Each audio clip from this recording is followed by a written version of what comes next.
Assalamualaikum warahmatullahi wabarakatuh. Baik, pada kesempatan kali ini saya akan membahas mengenai materi ketentuan makanan halal dan haram pada fikih kelas 6. Yang pertama, pengertian makanan dan minuman halal. Makanan halal adalah makanan yang dibolehkan syariat Islam untuk dikonsumsi kecuali ada nas Al-Quran atau hadis yang mengharamkannya. Jadi makanan halal itu makanan yang diperbolehkan oleh syariat Islam.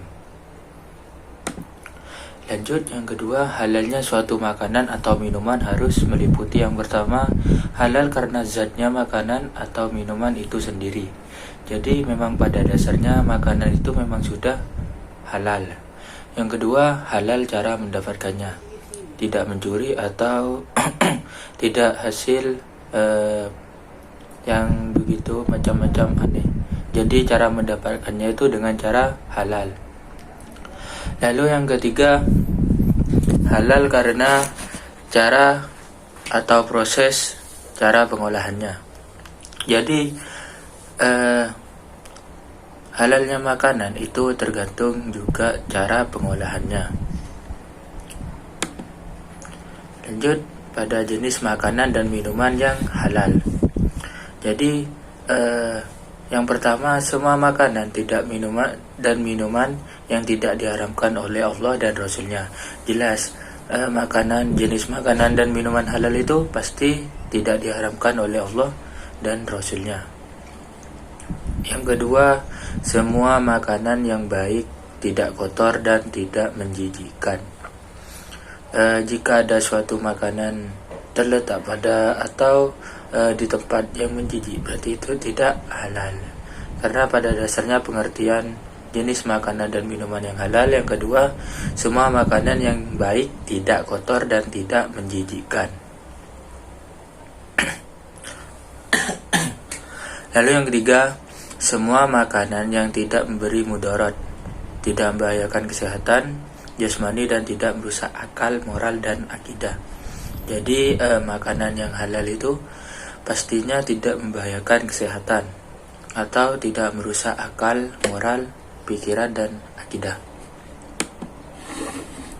Nah, manfaat makanan dan minuman yang halal terdapat beberapa. Yang pertama, mendapat ridho Allah Subhanahu wa Ta'ala karena telah menaati perintahnya dalam memilih jenis makanan dan minuman yang halal.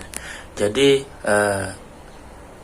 Allah Subhanahu wa Ta'ala pasti meridhoi umatnya karena sudah telah menaati perintahnya dalam memilih jenis makanan dan minuman yang halal.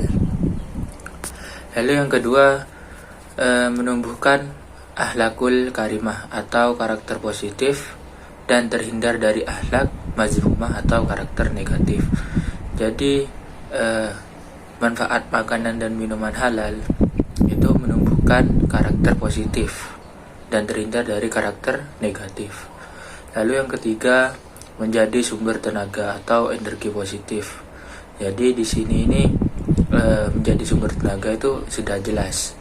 Dalam mengkonsumsi makanan dan minuman halal, manfaatnya itu menjadi sumber tenaga atau energi positif. Lalu yang berikutnya, terjaga kesehatannya karena setiap makanan dan minuman yang telah dikonsumsi bergizi dan baik atau thayyib untuk kesehatan tubuh. Menjaga akal dan hati seseorang. Mengkonsumsi makanan dan minuman halal akan berpengaruh positif pada pikiran dan juga hati seseorang.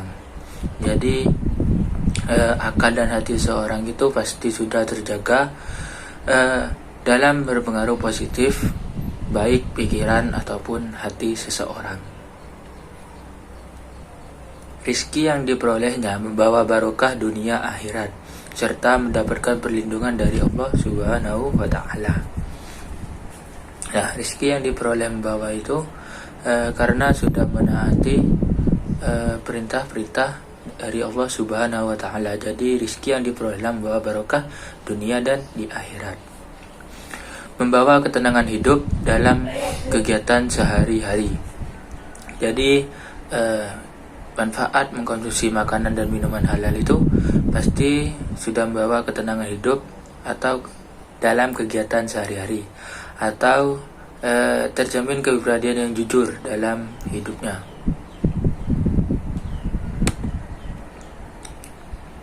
Nah, pada materi yang kedua, makanan dan minuman yang halal itu terdapat juga makanan dan minuman yang haram. Jadi pada pengertiannya makanan dan minuman halal itu tadi kan diperbolehkan oleh syariat Islam. Begitu juga makanan dan minuman yang haram.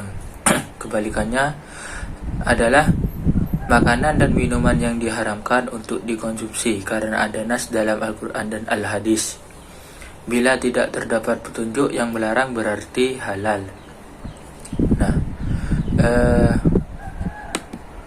adapun makanan dan minuman yang haram, yang pertama haram lizati atau haram makanan yang karena zatnya. Yang pertama daging babi. Jadi daging babi itu memang pada dasarnya sudah diharamkan. Baik seluruh makanan, minuman, obat-obatan, dan kosmetika yang mengandung unsur babi dalam bentuk apapun haram dikonsumsi. Nah, terkadang minyak babi itu terdapat pada wangi-wangian atau macam-macam lainnya yang mengandung unsur babi, itu dilarang. Yang kedua darah yang mengalir dari binatang atau manusia yang haram dikonsumsi, baik secara langsung maupun dicampur pada bahan makanan karena dinilai najis, kotor, menjijikkan, dan dapat mengganggu kesehatan. Nah, selain daging babi, darah juga termasuk minuman haram begitu atau makanan haram. Yang kedua, haram li ghairihi, makanan yang haram karena faktor eksternal atau faktor dari luar. Yang pertama, bangkai, yaitu semua binatang yang mati tanpa penyembelihan yang syar'i dan juga bukan hasil pemburuan. Jadi binatang tanpa penyembelihan itu termasuk bangkai yang haram untuk dikonsumsi. Yang kedua, semua makanan halal yang tercampur najis. Jadi jika ada pertama itu makanan itu memang zatnya itu halal, terus makanan itu jatuh mengenai kotoran hewan, itu sudah juga termasuk tercampur najis atau bisa dikatakan sudah kotor, itu menjadi makanan atau minuman yang haram. Yang ketiga, makanan haram yang diperoleh dari usaha dengan cara zalim, seperti mencuri, korupsi, menipu, merampok, hasil judi taruhan, menang togel, dan sebagainya. Jadi jelas pada pengertian yang ketiga itu makanan dan minuman yang hasilnya itu seperti mencuri atau korupsi dan lain sebagainya, itu sudah termasuk minuman dan makanan yang haram. Baik, terima kasih. Itu saja yang dapat saya sampaikan. Kurang lebihnya saya mohon maaf. Wassalamualaikum warahmatullahi wabarakatuh.